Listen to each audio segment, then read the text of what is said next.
It feels like the console war is really back in a big way, especially over the course of this last year, because when I was growing up in the early 2000s and during the 2010s, there was this constant conversation of Xbox versus PlayStation, GameCube versus Sega, like kind of breaking down which console truly is the best of the best. And today, I wanted to talk about how 2021 has been for the major three systems, the Nintendo Switch, the PlayStation 5, and the Xbox Series X, and kind of break down who I think has won. What's up, gamers? DreamcastGuy here, and to be perfectly honest, I think that's part of the reason this conversation has really managed to pick up steam again is because of the scarcity. Right now, trying to find an Xbox Series X or a PlayStation 5 or any of these systems, even a Switch OLED, has become increasingly difficult. The demand is so exceedingly high. Everybody wants these systems, and as somebody who owns them and plays them every day, I can understand the hype. People want these photorealistic graphics and crazy next-gen experiences, and honestly,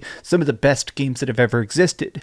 But today, what I want to do is just explain who I think is doing the best and why I feel like this is a surprising conversation.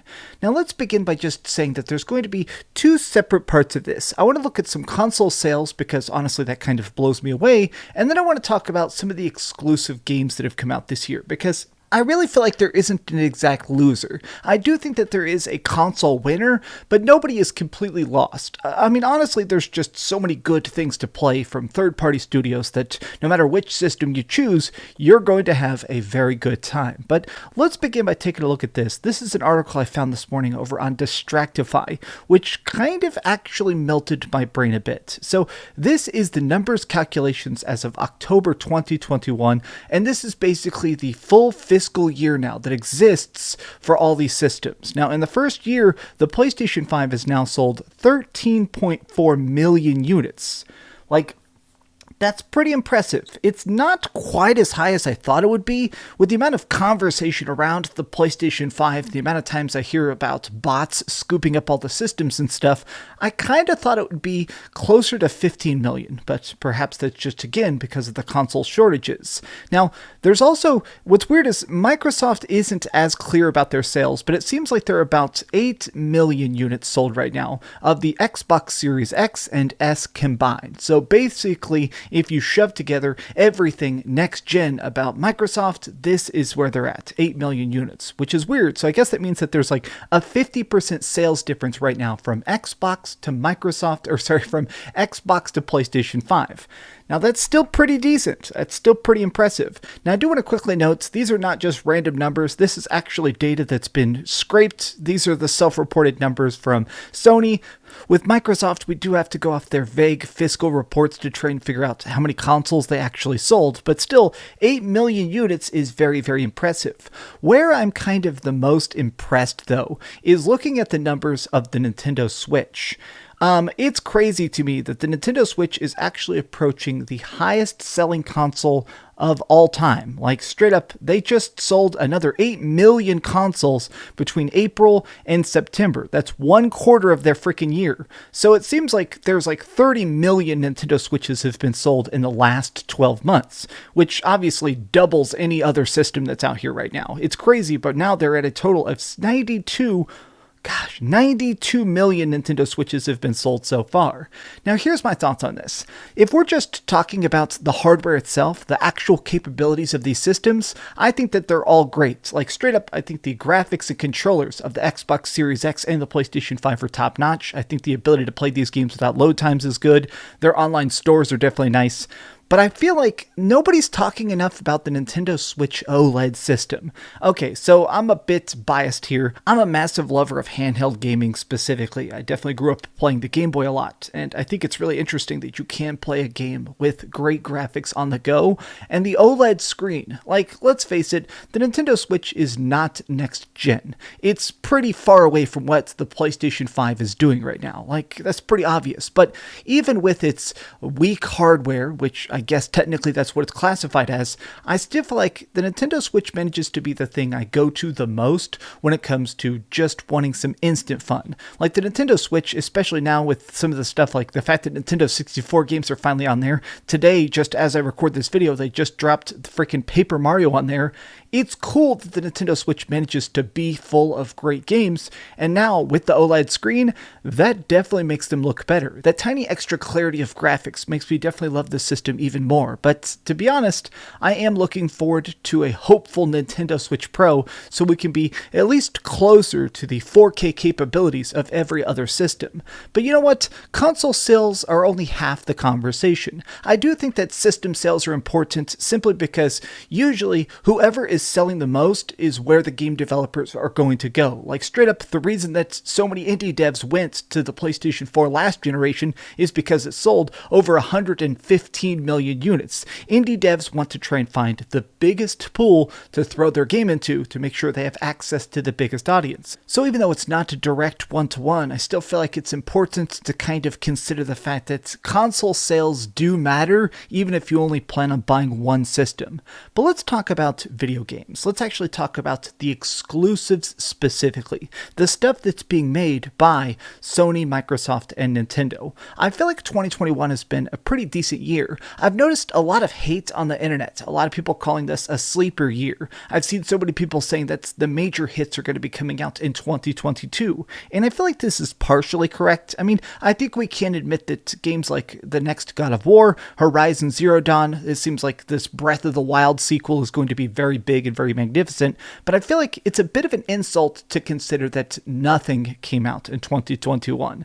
So let's just talk about this. Like straight up, let's think about Microsoft first. Game Pass continues to change the nature of this industry because I feel like a lot of times now people are willing to try a game even if it isn't particularly their style. Like this year we had Microsoft Flight Sim coming out on Xbox, and even though I don't particularly care about flight simulators, it was cool to play something that's so graphically impressive on my Xbox Series X. And with Game Pass, it's as easy as clicking install. But we also had some stuff that won a lot of awards, like Psychonauts 2, Halo Infinite, which is still blowing my mind. Now, I did review that a couple days ago. I gave it an 8.5 out of 10 for the campaign, 9.5 out of 10 when it comes to the multiplayer. Halo Infinite, though, is a very good package. And also something like Forza Horizon 5, which really pushes the boundaries of crazy, insane, photorealistic graphics in an open world setting.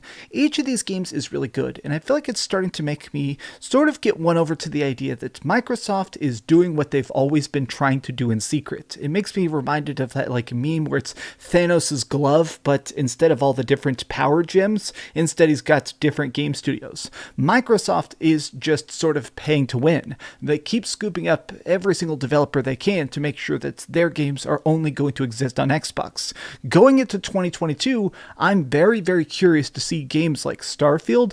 What's that going to look like? Freaking that weird, what is that called? Redfall? They have that like vampire battle royale. Microsoft is really trying to front load themselves to take over the next year. And with how well they performed in 2021, they've got my attention. But let's talk about Sony's PlayStation 5 catalog. The PS5 came out of the gate with a very strong showing of games that managed to be both very high budget and much more indie. Games like Returnal, which are made by a relatively tiny studio, but is very graphically impressive. It's based on this time loop. It's one of those games that I feel like you can play again and again and again and really get even more sucked into the meta of it. Of course, there was indie games like Kena Bridge of Spirits, which is not only a very gorgeous experience, but also got a lot of people talking about the idea of like these indie exclusives pushing the edges of what we think of as a tiny studio project. Or Ratchet and Clank Rift Apart. That's a game personally I gave a 10 out of 10 to, and I still stand by the fact that it is an exceedingly fun game. Deathloop has been heavily talked about. I think that these games are really, really good, but I kind of want to just say that I'm almost fascinated more by all the third-party exclusives that still only exist on PlayStation 5. Like, it's weird to me that Final Fantasy XIV still only exists on PlayStation. It doesn't exist on Switch. It doesn't exist on Xbox. It's interesting to me that there are still developers who, without seemingly any sort of contractual obligation, are still still putting their stuff first on PlayStation, or maybe just trying to make it the best on PlayStation. I'm curious what it is that influences this. I'm very curious to see what happens next year as we see more people with these PS5 development kits. Who is going to choose PlayStation first? Because as it stands, they are first in console sales. You do have the highest sales potential if you sell it on Sony. But let's talk about the Nintendo Switch. Now, obviously, Nintendo just completely swept the sales, but let's talk about the games themselves, because they did do a bunch of different styles of exclusive this year, from Bowser's Fury to Metroid Dread, which became a gigantic movement on the internet of support Metroid Dread, buy Metroid Dread, games like Monster Hunter Rise, which became huge co-op revolutions, games like Legend of Zelda Skyward Sword HD, which, even though it is just technically a remake, really won over a lot of us who are kind of Skyward Sword haters in the past, Shin Megami Tensei 5, No More Heroes 3.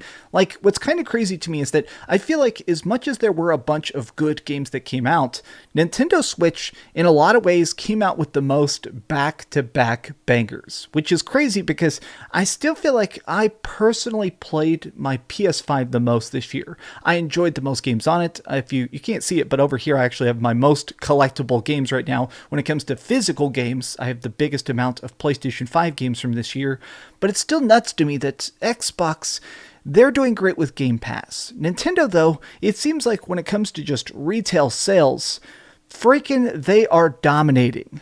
Going back to this chart here, of course it's nuts that the Nintendo Switch has managed to sell 92 million consoles, but more impressively than that is the fact that they've sold 681 million copies of games, which means that the average Nintendo Switch owner has bought like 8 games each.